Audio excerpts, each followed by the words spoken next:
कैसे हो सकता है? केतन अंकल ने पिछले 10 साल से हाउस टैक्स नहीं भरा। अंकल ऐसी गैर जिम्मेदाराना हरकत कर कैसे सकते हैं? लगता है उनकी खबर बहुत अच्छी तरह से लेनी पड़ेगी। उनकी खबर आप बाद में लीजिएगा, पहले तो टैक्स डिपार्टमेंट आपकी खबर लेगा। हाँ? देखिए, आप जानते नहीं हैं मेरे बॉस कितने गुस्से वाले हैं। आपके बॉस? हाँ, मेरे बॉस मिस्टर दयानंद। लेकिन वो हमारी खबर क्यों लेंगे? ये घर तो केतन अंकल का है ना, और सारी प्रॉपर्टी के मालिक वो है। तो बुलाइए उन्हें, कहाँ है वो? जल्दी करो किट्टू, 7 जन्मों के 7 फेरों के 7 रिश्ते मेरा फेवरेट सीरियल है, मिस नहीं होना चाहिए। अरे मेम साहब, वो आपका फेवरेट सीरियल है? हमारा भी फेवरेट सीरियल है।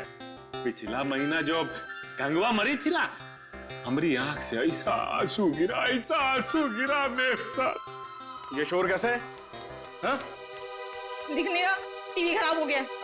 हेलो सर, माई सेल्फ कीर्ति प्रसाद। बहुत प्यार से लोग मुझे ठीक है चलो। अबे तुमने दवाई खाई? तुम्हें मालूम है ना प्रज्वल कि बिना टीवी देखे बिना सीरियल देखे मेरे को दवाई नहीं लेती हूँ मैं। अरे टीवी खराब है, ये ठीक नहीं होगा कि तुम दवाई नहीं खाओगी। तुम बहुत बुरे हो। दवाई खाओ ना, बी ए गुड गर्ल। लो रुको। क्या हुआ? मैं बताना भूल गया तुम्हें, डॉक्टर ने तुम्हारी दवाइयाँ चेंज की हैं। हाँ ये लो। ये बहुत कड़वी होगी। अरे नहीं होगी कड़वी भी, खा के तो देखो।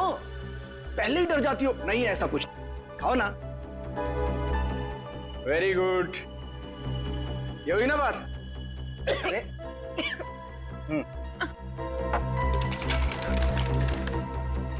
आप क्या है कि आपका सेटअप बॉक्स में बारिश का वाटर घुस गया है, तो हम शाम को आगे ना आता हूँ। नहीं शाम को नहीं, तुम एक काम करो, तुम परसों आओ।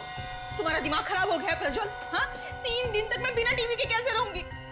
और किट्टू, हमारी छत तो टपकती ही नहीं है, तो सेटअप बॉक्स में पानी कहाँ से घुस गया? क्या है कि मेम साहब, कोनो गीला हाथ लगाया होगा सेटअप बॉक्स पे। ये SBP ने लगाया होगा। गुस्सा मत करो ना, सब ठीक हो। सुनो सही, कैसे रहूंगे? तो क्या है मेम साहब के हमारे पास वो सुखाने के लिए पंप नहीं है, तो हम लेके आते हैं। हाँ भैया। अच्छा मेम साहब। क्या गिराया तूने? तोड़ा तो नहीं कुछ? अरे नहीं साहब, कुछ नहीं। जाओ यहाँ से। हाँ, हम आते हैं सर। क्यों गुस्सा कर रही हो तुम?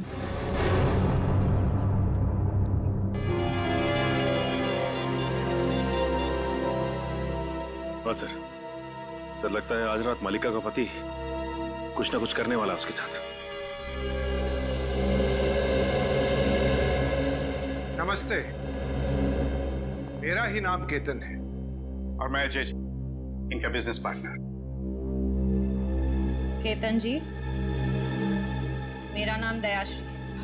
मैं यहाँ आपके हाउस टैक्स के बारे में बात करने आई। बात यह है कि आपने पिछले 10 सालों से हाउस टैक्स भरा नहीं है। क्या कह रही हैं आप? क्या हम लोगों ने हाउस टैक्स नहीं भरा? हमने भरा तो है। दयाश्री जी, मुझे लगता है आपको कहीं ना कहीं गलतफहमी हो रही है। जे साहब, मुझे कोई गलतफहमी नहीं हो रही। अगर आपने हाउस टैक्स भरा होता तो हमारे रिकॉर्ड्स में भी होता। देखिए, आप जानते नहीं मेरे बॉस कितने गुस्से वाले हैं। अच्छा ठीक है। देखिए, मैं परसों आपके टैक्स ऑफिस आ जाता हूँ और सब कुछ ठीक कर देता हूँ, लेकिन मुझे लगता है कि कहीं ना कहीं रिकॉर्ड्स ऊपर नीचे हो गए होंगे। परसों क्यों? कल क्यों नहीं? मैं अपने बॉस से क्या कहूंगी? क्योंकि कल ऑफिस में हमारी इंपॉर्टेंट मीटिंग है और जेजे का वहां पे होना बहुत जरूरी है। कैसी मीटिंग? इस मीटिंग के बारे में मुझे क्यों नहीं बताया? अंकल, मैंने बताया तो था आपको, शायद आप भूल गए होंगे। अच्छा, हो सकता है। ठीक है, आप परसों के दिन आ जाइएगा टैक्स ऑफिस में। जी जरूर आ जाएंगे। वरना मुझे दोबारा आना पड़ेगा। नहीं, ऐसी कोई नौबत नहीं आएगी।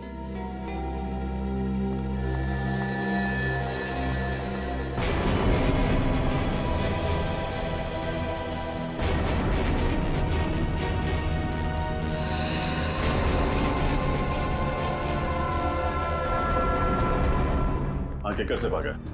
हॉस्पिटल से। नहीं, मुझे नहीं लगता बहुत दूर गया होगा। हाँ नहीं, जैसे ही कुछ पता चलता है मुझे इन्फॉर्म कर। तेरे को जितना बोला गया है उतना कर, ठीक है? चंदर के बारे में कुछ पता चला? हमारे रिकॉर्ड्स में कुछ इन्फॉर्मेशन है? हाँ सर, उसी फोटो को स्कैन करके मैच करने की कोशिश कर रहे हैं। वो भी थोड़ा जल्दी करो, चंदर हमारे हाथ से निकलना नहीं चाहिए। सर बस 2 मिनट। हाँ दया सर। यस सर, उसी काम में लगे हुए हैं सर। जैसे ही चंदर की कोई इन्फॉर्मेशन मिलती है मैं आपको फोन करता हूँ। Yes sir. सर। हाँ बोलिए। सर चंद्र की इन्फॉर्मेशन मिल गई सर, ये देखिए। सर चंद्र का असली नाम मुंगेरी है। ये एक छोटा मोटा चोर है और कई बार जेल के चक्कर काट चुका है। अभी इसका बैंड बजाते सर, सीआईडी को चकमा देकर भाग रहा था। रहता कहाँ है? सर इसका कोई परमानेंट एड्रेस नहीं है। जब भी जेल से छूटता है तब नया ठिकाना बना लेता है। बड़ा ही पहुंचा हुआ खिलाड़ी है। आज तो आएगा ही। कब तक आंख में चोली खेलेगा हमारे साथ? सर इस चंद्र तक हम पहुंचेंगे कैसे? वो है ना हमारा खिलाड़ियों का खिलाड़ी, वो ला के देगा हमें चंदर की कुंडली। कौन सर? तुम्हारा दोस्त ढेंचू। ढेंचू? हाँ फ्रेडी, ढेंचू को चंदर की सारी इंफॉर्मेशन दे दो। उससे कहो कि घंटा पूरा होने से पहले मुझे उसका ठिकाना चाहिए। Yes sir.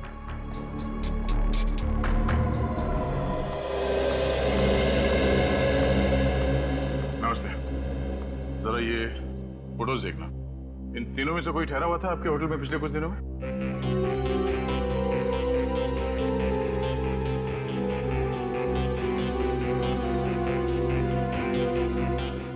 ठीक है, थैंक यू।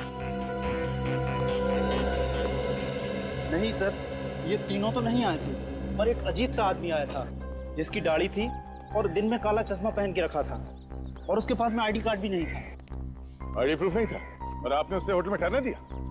नहीं सर, बगैर आईडी के तो हम किसी को होटल में नहीं ठहराते। पास में ही सेवापूर्ण नाम का गेस्ट हाउस है, मैंने उसे वहां भेज दिया। सेवापूर्ण गेस्ट हाउस?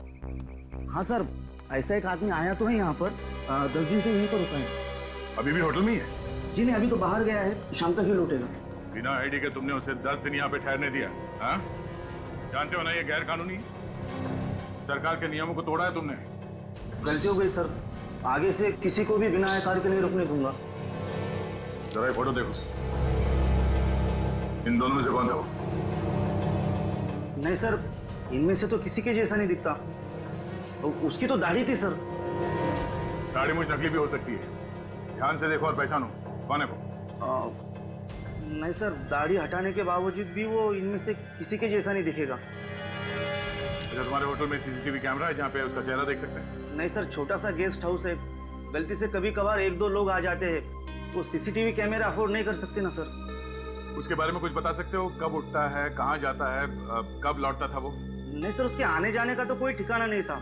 कभी कभी सुबह निकल जाता था, कभी दोपहर को, कभी शाम को जल्दी लौट आता था, तो कभी कभी रात के 3-4 भी बज जाते थे सर। अच्छा,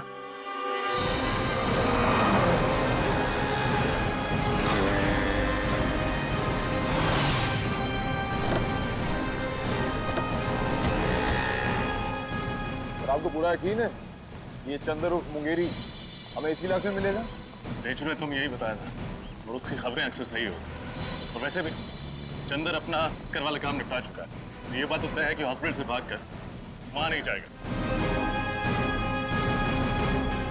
तो ये भी तो हो सकता है कि हॉस्पिटल से निकलने के बाद चंदर किसी और शहर चला गया। होने को तो कुछ भी हो सकता है निखिल, लेकिन चंदर का अपना घर यहाँ इस शहर में, चल के देखते हैं। सर काफी अच्छी प्लानिंग की थी इस 420 चंद्र। जिस होटल में एसीपी से ठहरने वाले थे वहीं जाके नौकरी करने लगे, वो भी बस 1 हफ्ते पहले। हाँ, ढेंचू ने कहा था ना कि चंदर पहले भी बहुत सारे फ्रॉड और 420 वाले काम कर चुका है, तो एक होटल में नौकरी करना उसके लिए कौन सा मुश्किल रहा होगा।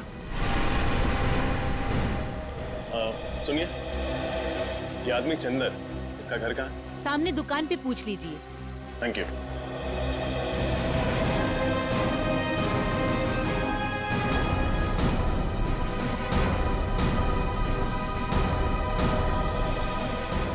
भाई साहब, ये चंदर का घर कहाँ है?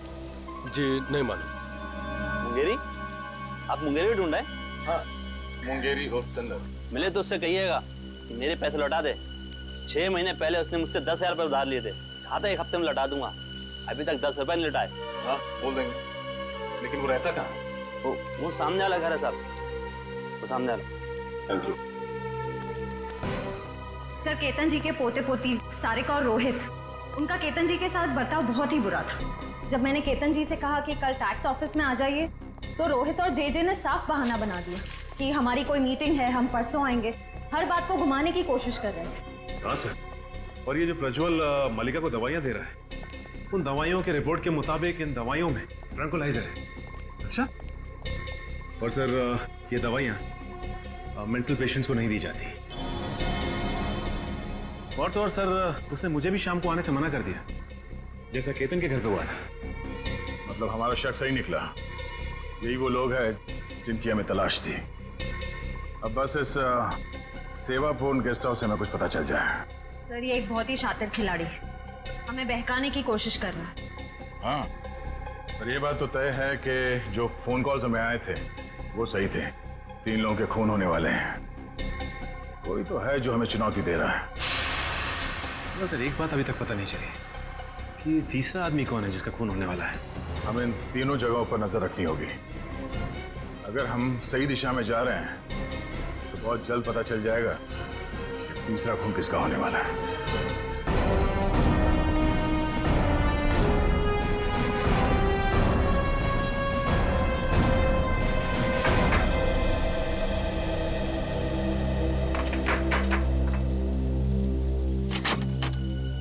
जी कहिए। मुंगेरी से मिलना। आप लोग? CID। निखिल, पूर्वी, देखो कहाँ है?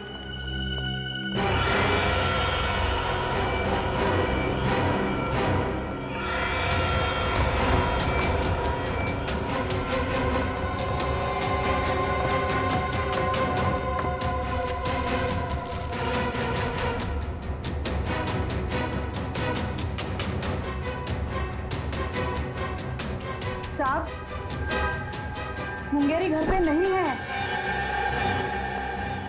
अब उसे बचाने की कोशिश मत कीजिए। ये जूते, ये बैग उसी के हैं ना? हाँ, आज सुबह ही लौटा है वो किक्कर से। एक बहुत ही बुरी माँ रही हूँ मैं। जरूर मेरी परवरिश में ही कोई कमी रह गई हो, इसलिए मुंगेरी ने अच्छाई का नहीं बुराई का रास्ता चुना। सर, मुंगेरी घर पर। देखिए, कोई माँ बुरी नहीं होती। आई एम श्योर आपने उसे अच्छे संस्कार ही दिए होंगे।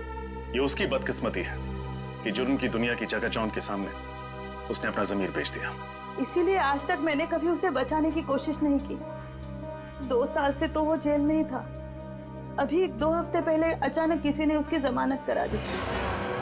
उसकी जमानत करा दी? किसने? ये तो खुद मुंगेरी भी नहीं जानता।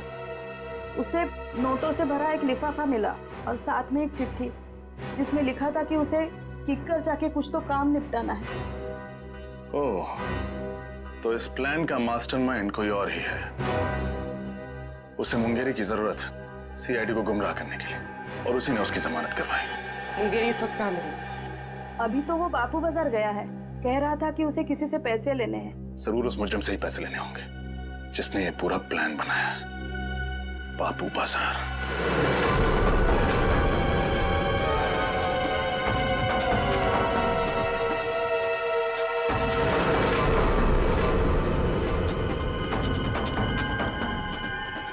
यहाँ दिखते हैं। सर, वो रहा चंदर।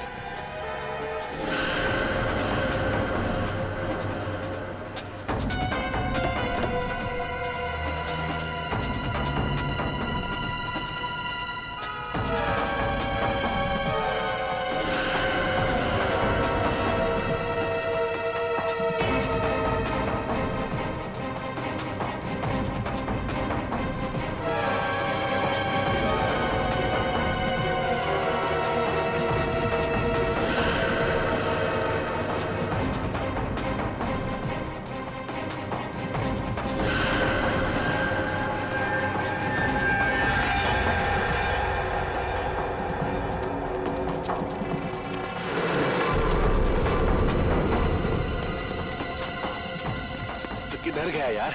देख है वो, देख। अच्छा, इधर से। चल चल चल चल।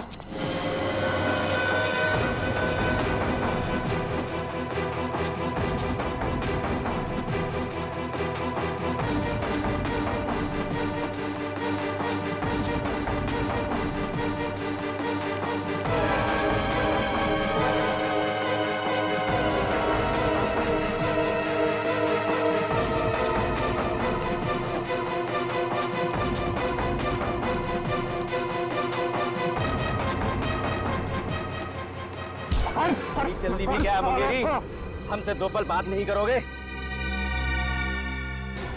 वैक्सीन वैक्सीन बैग दे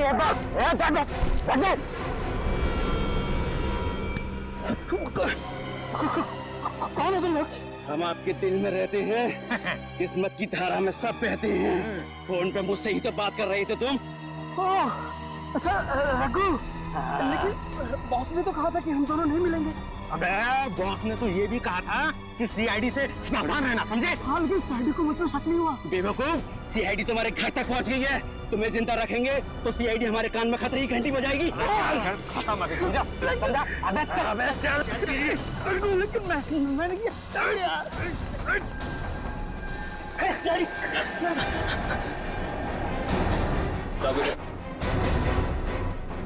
खतरे की घंटी भी बजाएंगे और इंसाफ की लोरी भी सुनाएंगे। मुझे कुछ नहीं मालूम साहब, मुझसे तो सिर्फ इतना कहा गया था कि मुंगेरी को खत्म कर दो सर। किसने कहा था? किसने कहा था? बॉस ने कहा था, बॉस ने। कौन है तुम्हारा बॉस? सर कुशल। कुशल? सर कुशल तो वो होटल मैनेजर है। सर उसी ने मुझसे कहा था सीआईडी को सारे फोन कॉल्स करने के लिए। मुझे तो ये भी नहीं पता है कि मरने वाले कौन है और मारने वाला कौन है। निकल, ले जाए ना। चल। हट। हट। अपनी किकर वाली टीम को इन्फॉर्म करना पड़ेगा।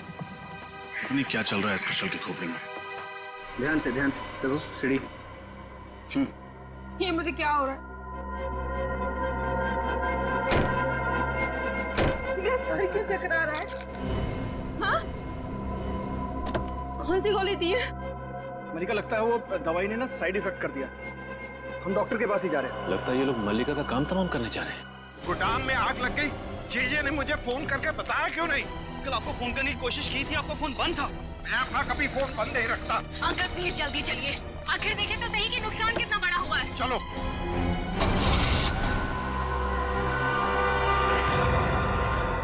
मैं मल्लिका को इस तरह से मौत के मुंह में जाने नहीं दे सकता।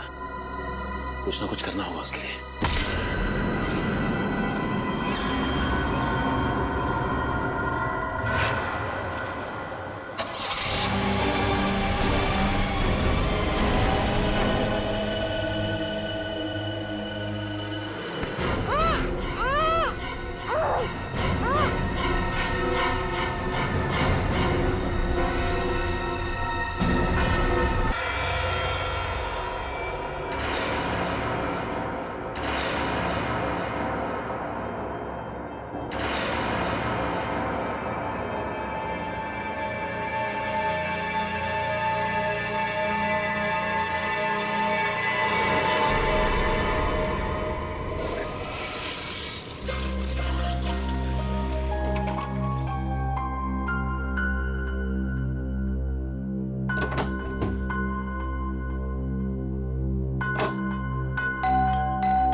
इतनी रात को कौन आ गया?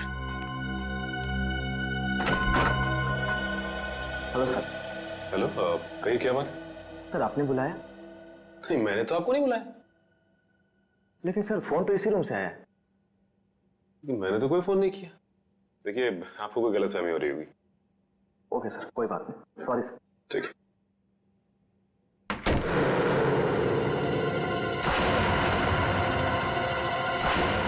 कमाल है, मैंने तो कोई फोन किया ही नहीं, तो फिर फोन कहां से?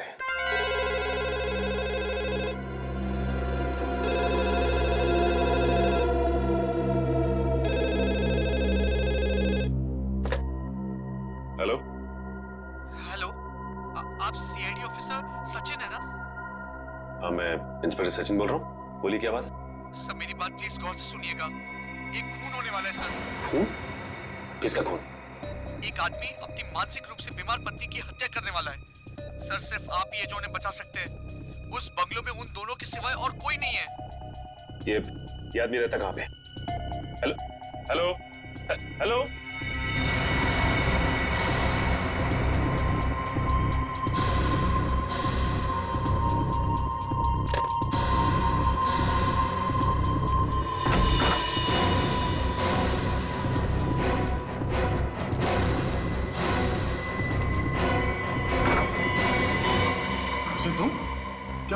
एक आदमी का फोन आया था, उसने कहा किसी की जान को खतरा है। सर मुझे भी ऐसा ही एक फोन कॉल आया था। तुम्हें भी फोन कॉल आया? क्या कहा उस फोन करने वाले ने? सर वो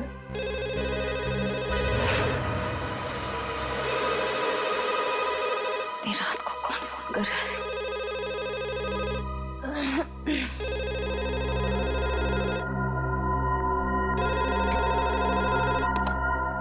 hello hello inspector Shreya CID से। जी बोल रही हूँ। जी मैं आपको बताना चाहती हूँ कि एक बुजुर्ग की जान को खतरा है। उनके रिश्तेदार उन्हें दौलत के लिए मारना चाहते हैं। कौन बोल रही हैं आप? कहाँ से बोल रही हैं? देखो मैं कौन हूँ, कहाँ से बोल रही हूँ ये जरूरी नहीं है। आपके पास सिर्फ 48 घंटे हैं उन्हें बचाने के लिए। हेलो हेलो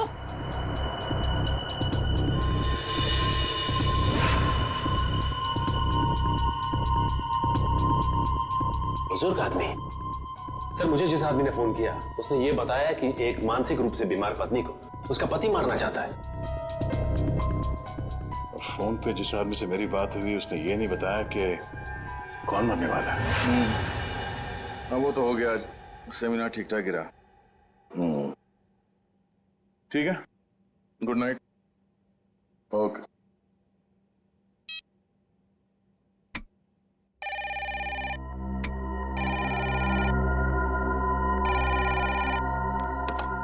हेलो, वो कुल्हाड़ी वाला खूनी वापस आ गया है। अगले 24 घंटे में एक नया शिकार करने। बचा सकते हो तो बचा लो उसे। Hello hello hello. एक बुजुर्ग, एक पत्नी और एक कुल्हाड़ी वाला खूनी। अब ये क्या चक्कर है? तीनों की जान बचाने के लिए सबसे पहले हमें ये पता करना पड़ेगा कि फोन किसने किया था। चलो।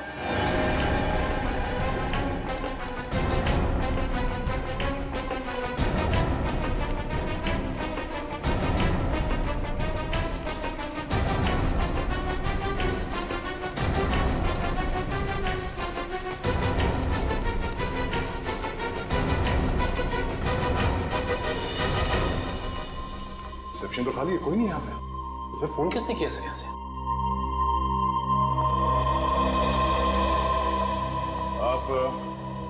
आप यहाँ के रिसेप्शनिस्ट हैं? हाँ जी, कोई प्रॉब्लम? हमारे कमरों में जो कॉल्स अभी अभी आपने ट्रांसफर किए थे वो किसने किए थे? मैंने? नहीं तो। और बिना गेस्ट की परमिशन के हम कोई फोन कॉल ट्रांसफर नहीं करते सर। अगर आपने फोन कॉल ट्रांसफर नहीं किया तो हम तीनों के कमरे में फोन कॉल कहाँ से आया? सर ट्रस्ट मी, मैं इस बारे में कुछ भी नहीं जानती हूँ। प्लीज मेरा यकीन करिए। वैसे कितनी देर पहले आपको ये कॉल्स आए थे? ये तकरीबन 5 मिनट पहले के। पर 5 मिनट पहले मैं रिसेप्शन पे नहीं थी सर। मैं कुछ काम से बाहर गई थी। ओह, शायद इसी बात का फायदा उठा के किसी ने यहाँ से कॉल ट्रांसफर किया है। रूबी, क्या बात है? कोई प्रॉब्लम है क्या? सर इन लोगों का कहना है कि इनके कमरे में कुछ फोन कॉल्स आए हैं। और पर सर मैंने फोन कॉल ट्रांसफर नहीं किया। देखो, गेस्ट इज ऑलवेज राइट। मेहमानों के साथ इस तरह से बहस नहीं किया करते। अगर ये लोग कह रहे हैं फोन कॉल्स आए हैं तो डेफिनेटली आए होंगे। अच्छा, रिसेप्शन के अलावा किसी और जगह से हमारे कमरों में कॉल ट्रांसफर किया जा सकता है? नहीं सर। ओह, इसका मतलब है कॉल ट्रांसफर यहाँ रिसेप्शन से ही किया गया है। मगर सर, हाँ सर, जाने से पहले मैंने चंदर को यहाँ रुकने के लिए कहा था। ये चंदर कौन है? हमारे स्टाफ का मेंबर है सर। और ये चंदर इस वक्त कहाँ है?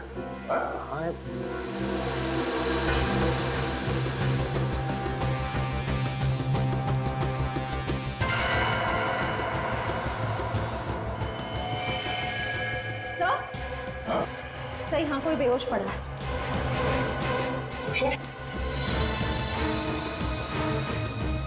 मैम प्लीज जरा पानी लेके आइए।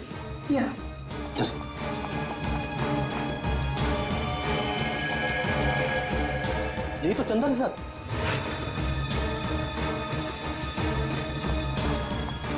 ये लीजिए सर।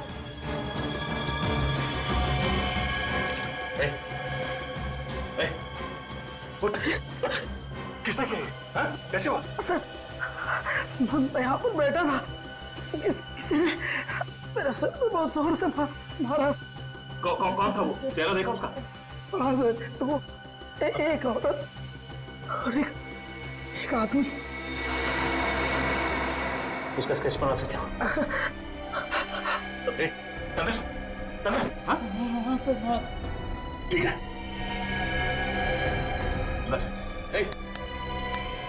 मैनेजर साहब, एम्बुलेंस को फोन करो, हॉस्पिटल ले जाना पड़ेगा इसे, जल्दी। सर, जरूर वो लोग हम पर नजर रखे हुए थे। उन्हें ये पता था कि हम कौन सी होटल में ठहरे, कौन से रूम्स में ठहरे। हाँ सर, अगर इन हादसों के बारे में उन्हें हमें बताना ही था तो सुबह जब हम सेमिनार में आए थे तो भी बता सकते थे। इतनी रात को फोन करके बताने का क्या मतलब? ये सब एक इत्तेफाक नहीं है, सोचा समझा गया प्लान है ये। पहले हमारा यहाँ किक्कर जैसी जगह पे सेमिनार के लिए आना, उसके बाद हमारे कमरों में फोन कॉल्स। पहले में ये पता करना होगा कि वो 3 लोग कौन हैं जिन पे हमला होने वाला है। हाँ अभिजीत, छोटा सा शहर है ये किक्कर, मगर पता तो करना पड़ेगा ना कि कौन है वो बीमार औरत जिसका पति उसे मारना चाहता है, और वो बुजुर्ग जिसके पोते पोतियां उसकी जान लेना चाहते हैं। नहीं नहीं नहीं, तुम्हारे आने की जरूरत नहीं है। श्रेया गई है पता करने के लिए, आ रही होगी। अच्छा अभिजीत, सिर्फ ये पता करना कि हमारे क्रिमिनल डेटाबेस में ऐसे कौन अपराधी है जो कुल्हाड़ियों से खून करते हैं और जो हाल ही में जेल से छूटा हो। Okay okay, thanks thanks. Sir, sir पूरे किक्कर शहर में 6 औरतें जो दिमागी तौर से बीमार हैं। उनमें से 4 औरतों का ट्रीटमेंट हॉस्पिटल में चल रहा है और 2 औरतें हैं जो घर पर रहती हैं। उन 2 औरतों में से एक औरत है जो शादीशुदा है, मल्लिका। मल्लिका और वो बुजुर्ग? सर ये है वो बुजुर्ग की फोटो। इनका नाम केतन है, किक्कर शहर के सबसे बड़े रईस हैं। अगर इन्हें कुछ हो जाए तो इनकी पूरी जायदाद उनके पोते पोतियों को जाएगी। मल्लिका और केतन, इनके घर चल के देखना पड़ेगा। सर क्यों ना मल्लिका के पति और केतन के रिश्तेदारों को हम गिरफ्तार कर लें? नहीं श्रेया, जुर्म करने का सोचना गुनाह नहीं है, जुर्म करना गुनाह है। इन लोगों को बिल्कुल भनक नहीं लगनी चाहिए कि हमें सब पता चल गया है। रंगे हाथों पकड़ना इन सबको। सर हाँ, ये रहे उन 2 लोगों के स्केच जिन्होंने चंदर पर हमला किया और उसे बेहोश किया। ये दोनों तो? हाँ सर, ये दोनों वही हैं जो हमें सेमिनार में मिले थे।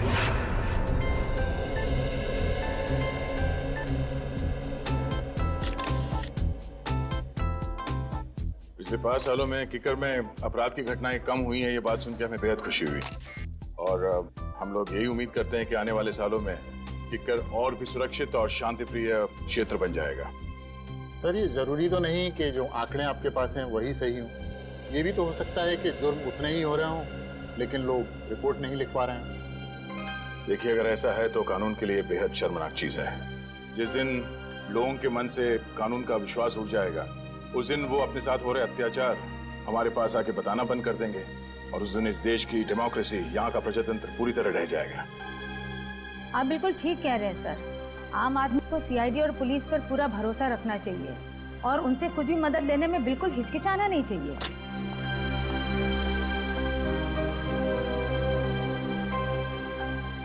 चलिए सर, खाना खा लेते। हमारा अगला सेशन 3 बजे तक शुरू हो जाएगा, तो आप सबसे निवेदन है कि प्लीज ठीक समय पर आ जाइए। चलिए sir. Sir please, CID team की एक साथ फोटो। श्योर।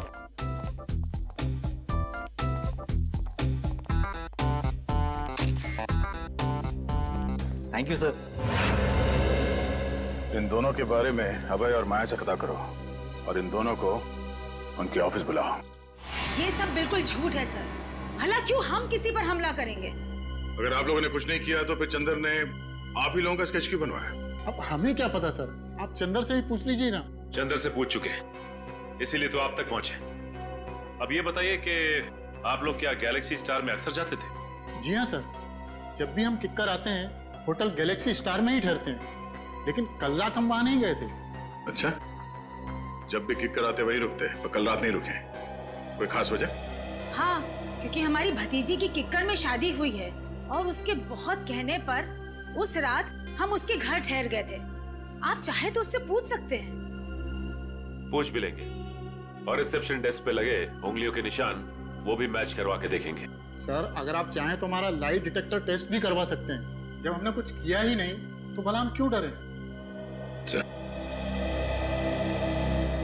मुझे लगता है कि ये लोग सच कह रहे हैं। कहीं ये चंदर हमें गुमराह करने की कोशिश तो नहीं कर रहा है? चंदर ने हमसे कहा कि किसी ने उसके सर पे पीछे से हमला किया था। तो फिर उसने उसका चेहरा कैसे देखा? स्केच कैसे बनवाया?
चंदर को पता था कि साक्षी और केतन अक्सर इस होटल में आते थे, इसलिए हमें भटकाने के लिए उन्हीं का स्केच बनवाया।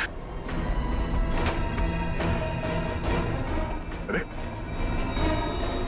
ये चंदर कहाँ गया? इसी रूम में रखा था उसे सर। शशि जरा आसपास देखना।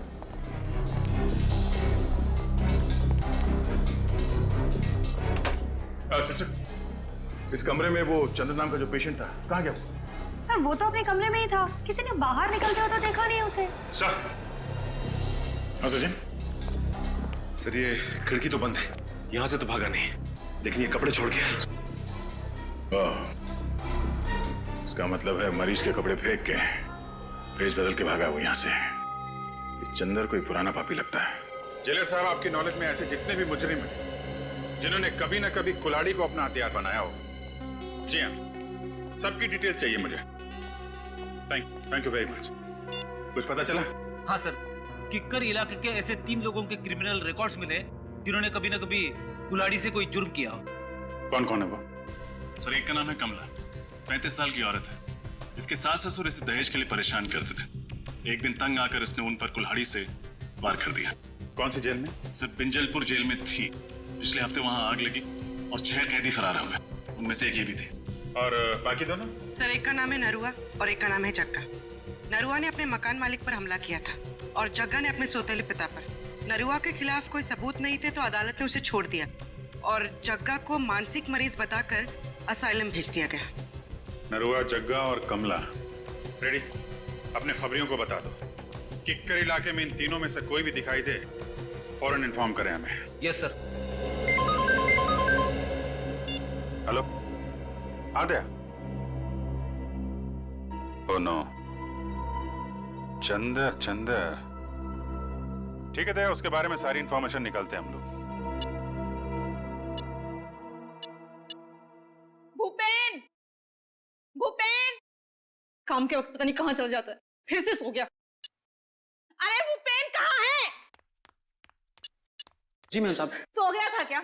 हाँ नहीं मैम साहब, मैं तो बाहर घास काट रहा था। घास के साथ साथ तूने केबल की तार भी काट दी क्या? सारे के सारे चैनल गायब हो गए थे, कुछ भी नहीं आ रहा है। मैम साहब अभी सेटअप बॉक्स वाले को फोन करके बुलाता हूँ और दूसरे दिन इसका डब्बा जवाब दे जाता है। हाँ जल्दी कर, पहले देख। नमस्ते। नमस्ते। नमस्ते मैम साहब। अब कीर्ति प्रसाद नाम है हमारा, बहुत प्यार से लोग किट्टू कहते हैं। केबल बनाने आया हूँ, केबल मैकेनिक हूँ। आपको कैसे पता चला कि केबल में समस्या है? हमने तो कोई शिकायत भी नहीं की अभी तक। अरे वो मैम साहब ऐसा है कि ये मोहल्ला में सबका ही प्रॉब्लम है, तो हम सोचा कि आपके यहाँ भी पूछ लूं। हाँ भैया, हमारा भी केबल ठीक कर दो, मेरा सीरियल निकला जा रहा है। बस मैम साहब 2 मिनट, सब ठीक कर देंगे। हाँ जल्दी करो।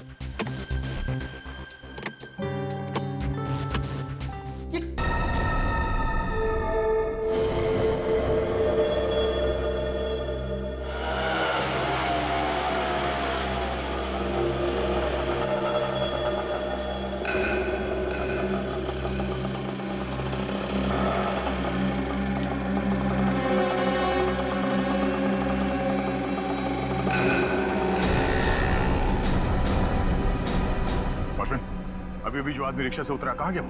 साहब बड़ा ही अजीब आदमी है, उसका कुछ पता नहीं रहता है। अभी अभी आया और तुरंत उसका मन बदल गया, कहने लगा सुबह लौटूंगा। इधर ही क्या है?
होने दूंगा मैं मलिका को।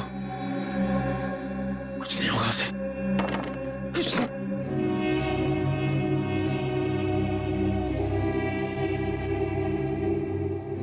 मलिका को कुछ हो तो नहीं किया? कुछ नहीं हो सकता उसे। दहशत। श्रेया, दहशत। श्रेया, श्रेया, श्रेया।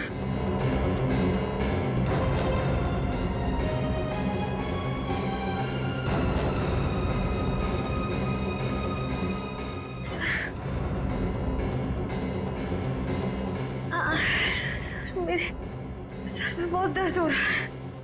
दहशत, दहशत, सर, सर, दहशत, दहशत। दहशत।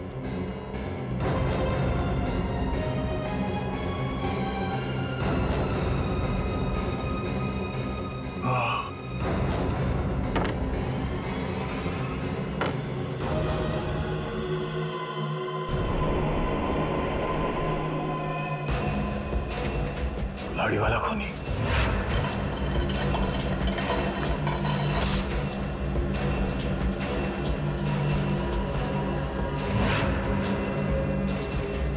ये सब एक साजिश थी हमें बंदी बनाने की। क्या समझ? मल्लिका और केतन जी भी इस साजिश में मिले हुए हैं। श्रेया, मुझे नहीं लगता मल्लिका और केतन इतने शातिर नहीं है। हाँ सर, उससे पहले कि वो उन तीनों का खून करे हमें बंदी बना लिया। सर, अगर हमारे यहाँ छूटने से पहले उसने उन लोगों को मार दिया तो? नहीं, ऐसा कुछ नहीं होगा। हम लोग यहाँ से बाहर भी जाएंगे और उन्हें बचाएंगे भी। हमारे हाथ पैर बंधे हुए हैं, दिमाग तो खुला है।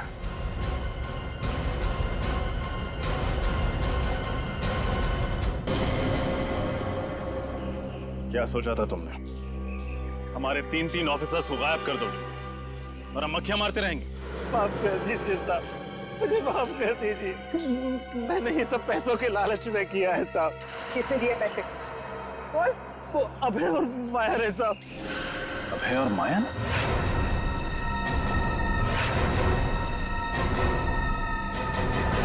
वो एनजीओ वाले जिन्होंने ये सेमिनार ऑर्गेनाइज किया था?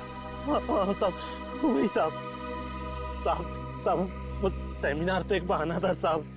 वो लोग बोल रहे थे कि अब देखना हमारी चूहेदानी में सीआईडी के 3 चूहे कैसे आकर फंसते हैं। चूहों को नहीं, शेर को दावत दी है उन्होंने अपने घर पे। लोग सोच भी नहीं सकते तुम जैसे मच्छरों का दया सर क्या हाल करेंगे। कहाँ रखा है हमारे 3 ऑफिसर्स को? साहब, मुझे नहीं मालूम साहब, कुछ नहीं मालूम। वो लोग बातें कर रहे थे कि ऐसी भीड़ भाड़ वाली जगह पे रखेंगे जहां पे किसी को शक ना हो साहब।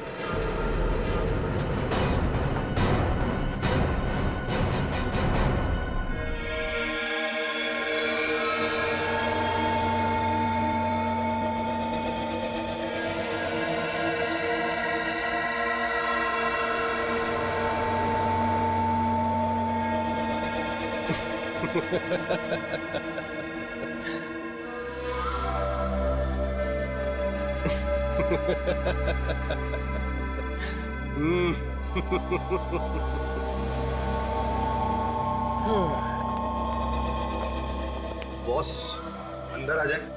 अरे अभय माया, आओ आओ। बहुत अच्छा काम किया है तुम दोनों ने, बस एक कमी रह गई। कमी? वो क्या बॉस? अरे उन सीआईडी वालों के पिंजरे में कैमरा नहीं लगाया ना तुम लोगों ने। मैं देखना चाहता था कि सीआईडी वाले कैसे चीखते हैं, चिल्लाते हैं, गुर्राते हैं। वो सीआईडी वालों को तड़पाने का मजा ही कुछ और है। बॉस, सब इतनी जल्दी हो गया कि उनके सेल में कैमरा लगाने वाली बात दिमाग से ही निकल गई। नहीं नहीं, कोई बात नहीं। ये अच्छा हुआ कि तुम मल्लिका और केतन के कमरे में कैमरा लगाना नहीं भूले। लेकिन बॉस, आप इन दोनों के साथ क्या करने वाले हो? बम।